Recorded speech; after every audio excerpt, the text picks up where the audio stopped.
दोस्तों, सुरेखास आयुर्वेदिक रिव्यू में आप सबका स्वागत है। दोस्तों, मैं आज आपके सामने लेके आई हूँ पतंजलि की दिव्य लक्ष्मी विलास रस टैबलेट।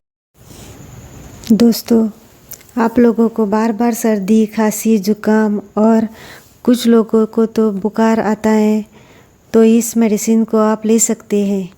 और इसके अलावा सांस लेने में तकलीफ़ है तो भी आप इसे ले सकते हैं और ये आपकी इम्यूनिटी बूस्ट करती है। इसमें कौन कौन से इंग्रेडिएंट हैं वो मैं आपको बताती हूँ। इसमें है अवरक भस्म, कपूर, जावित्री, जायफल, अतिबला, शतावरी, नागबला, यह इंग्रेडिएंट इसमें है।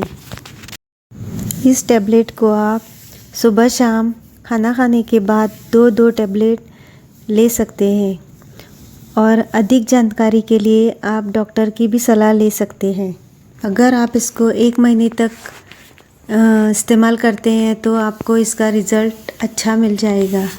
अगर इसकी प्राइस की बात करें तो 80 टैबलेट 70 रुपये में आता है और इसका कोई भी साइड इफ़ेक्ट्स नहीं है। अगर आपको मेरा वीडियो पसंद आए तो चैनल को लाइक, शेयर और सब्सक्राइब करना, ताकि मैं अच्छा वीडियो आपके लिए बना सकूं। Thank you.